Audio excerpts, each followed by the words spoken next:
అందరికీ నమస్తే. Welcome back to wisdom share 1969 cooking videos. ఈ వీడియోలో మనందరికీ ఎంతో ఇష్టమైన బంగాళదుంపలతో చేసే ఫ్రెంచ్ ఫ్రైస్ తయారు చేసే విధానము చూద్దాము. మీ అందరికీ తెలియనిది ఏముంది, ఫ్రెంచ్ ఫ్రైస్ అంటే పొడుగ్గా ఉంటాయి కాబట్టి మనం కూడా పొడుగాటి బంగాళదుంపలు తీసుకుందాము.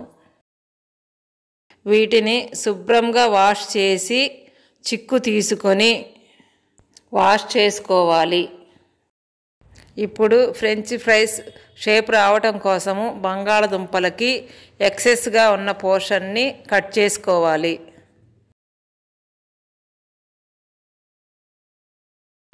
మిగతా భాగాన్ని ఈ వీడియోలో చూపిస్తున్న విధముగా ఫ్రెంచ్ ఫ్రైస్ షేపులో కట్ చేసుకోవాలి.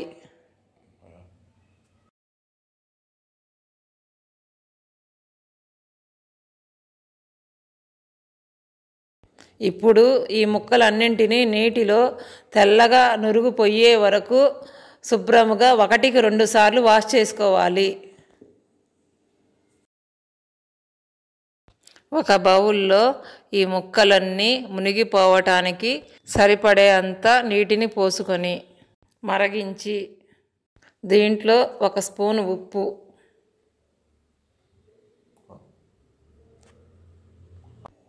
మరియు సగం నిమ్మబద్ద రసాన్ని పిండి ఆ నిమ్మబద్దని నీటిలో వేసి ఈ ముక్కలన్నింటినీ నీటిలో వేసి 1/2 వంతు వరకు ఉడికించుకొని వీటిని సపరేట్ ప్లేట్లో చల్లారబెట్టుకోవాలి.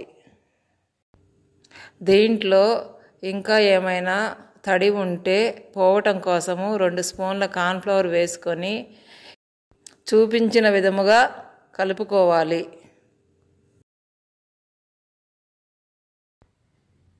ఒక కళాయిలో సరిపడేంత నూనె పోసుకొని బాగా వేడి వచ్చిన తరువాత మంట సిమ్లో పెట్టి ఈ ముక్కలన్నింటినీ కొంచెం కొంచెముగా 2 నిమిషాల పాటు వేయించి చల్లారపెట్టాలి.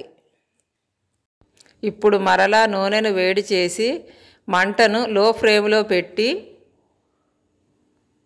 కొంచెము ఈ ముక్కలని నూనెలో వేసుకొని చూపించిన విధముగా తిప్పుకుంటూ ఒకసారి గోల్డ్ కలర్ రాగానే వీటిని సపరేట్ ప్లేట్లోకి తీసుకోవాలి. అంతే, వేడి ఫ్రెంచ్ ఫ్రైస్ రెడీ. సింపుల్. ఇప్పుడు మసాలా తయారు చేసుకునే విధానం చూద్దాము. ఒక బౌల్లోకి 1/2 స్పూన్ కారం, 1/2 స్పూన్ ఉప్పు, 1/2 స్పూను చాట్ మసాలా వేసుకొని బాగా కలిపి ఇప్పుడు ఈ మసాలాన్ని ఫ్రెంచ్ ఫ్రైస్ మీద వేసి బాగా మిక్స్ చేయాలి. ఒక సపరేట్ బౌల్లోకి సర్వ్ చేసుకోవాలి. Thank you for watching. Please like, share, subscribe and click the bell icon.